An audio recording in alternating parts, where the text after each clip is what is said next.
Assalamualaikum warahmatullahi wabarakatuh. Alhamdulillah anak-anak bisa bertemu kembali dengan Budian dalam pelajaran kimia. Kali ini kita akan belajar materi kimia kelas 12, yaitu sifat koligatif larutan non-elektrolit bagian 4. Sebelum kita memulai pembelajaran kali ini, marilah kita mengucapkan Bismillahirrahmanirrahim supaya kita diberi kemudahan, kelancaran dalam memahami materi kali ini. Kompetensi dasar dalam pembelajaran kali ini adalah menganalisis fenomena sifat koligatif larutan. Materi pokok pada pembelajaran kali ini adalah sifat koligatif larutan non-elektrolit, yaitu tekanan osmosis, disimbolkan dengan P. Baik anak-anak, kita mulai pembelajaran tentang sifat koligatif larutan non-elektrolit yang keempat, yaitu tekanan osmosis. Anak-anak, kalian harus paham dulu tentang pengertian osmosis dan tekanan osmosis. Osmosis merupakan peristiwa bergeraknya partikel, bisa molekul atau ion, melalui membran semi-permeabel. Sedangkan tekanan osmosis adalah tekanan yang dibutuhkan untuk mencegah terjadinya osmosis tersebut. Kita perhatikan gambar berikut ini anak-anak. Jika ada tabung U di sini, sebelah kanan diisi oleh larutan, yang sebelah kiri adalah air murni. Di tengah-tengah ada membran semi-permeabel. Peristiwa osmosis ini adalah peristiwa bergeraknya air murni menuju ke larutan. Hal ini menyebabkan larutan akan bergerak ke atas. Agar tidak terjadi osmosis, maka dibutuhkan tekanan dari luar, ya, yang diberikan agar tidak terjadi osmosis tersebut. Jadi ditekan dari luar anak-anak, agar larutan ini tidak bergerak ke atas. Begitu ya. Nah, tekanan osmosis atau disimbolkan dengan P dapat kita hitung dengan menggunakan rumus M dikalikan R dikalikan T, di mana M ini merupakan molaritas. R ini merupakan tetapan gas. Nilainya adalah 0,082 liter atm per mol Kelvin. T ini adalah suhu mutlak, di mana satuannya adalah Kelvin. Anak-anak masih ingat M molaritas ya? Jika dijabarkan rumusnya bisa menjadi mol dibagi volume. Ini berarti volumenya harus bersatuan liter. Bisa juga dijabarkan menjadi massa dibagi MR dikalikan 1000 dibagi volume. Ini jika volumenya bersatuan mililiter. Baik anak-anak, kita langsung masuk ke contoh soal saja. Yang pertama, sebanyak 18 gram glukosa dilarutkan dalam air hingga volumenya menjadi 250 ml. Tentukan tekanan osmosis tersebut pada suhu 27 derajat Celcius. Langkah pertama, kita cari dulu apa yang diketahui di dalam soal. Massa glukosa 18 gram.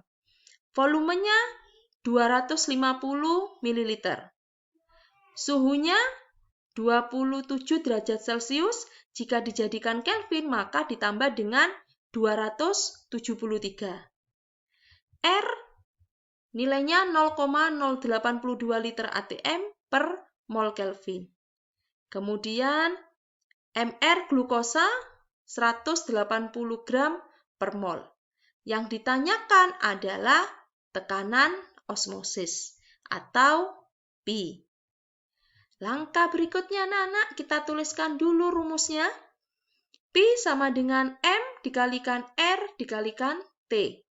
M bisa kita jabarkan rumusnya menjadi massa zat terlarut dibagi MR dikalikan 1000 dibagi V dikalikan R dikalikan T.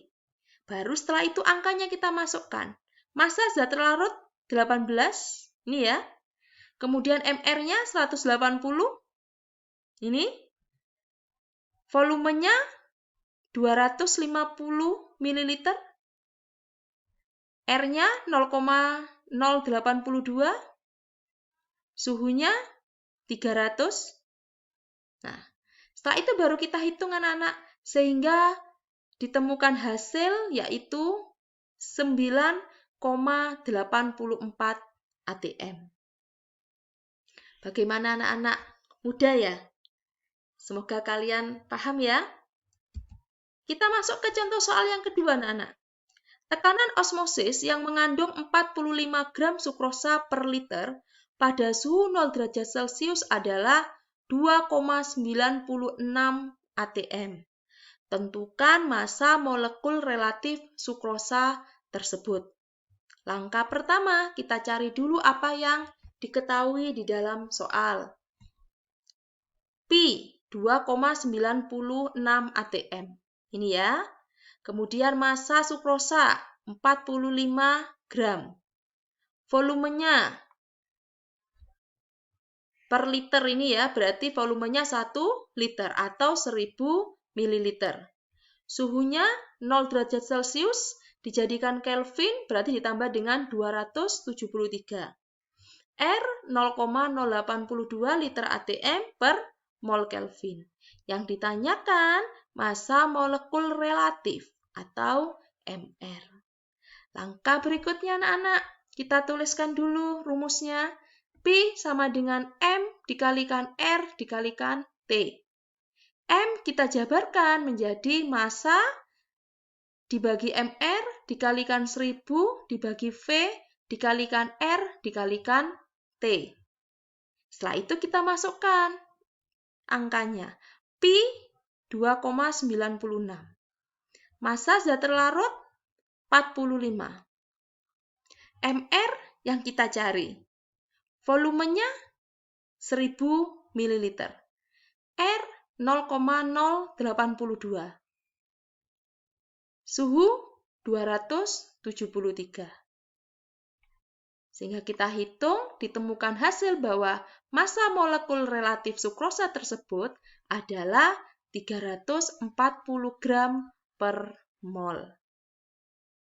Anak-anak, kalian bisa mencari literasi-literasi yang lain ya, agar kalian tambah paham dengan materi tekanan osmosis ini. Untuk menguji pemahaman kalian tentang materi ini, silakan kalian kerjakan latihan soal berikut. Baik anak-anak, sekian video pembelajaran kali ini. Semoga ilmunya dapat bermanfaat. Sampai ketemu di pembelajaran berikutnya. Tetap sehat, tetap semangat. Wassalamualaikum warahmatullahi wabarakatuh.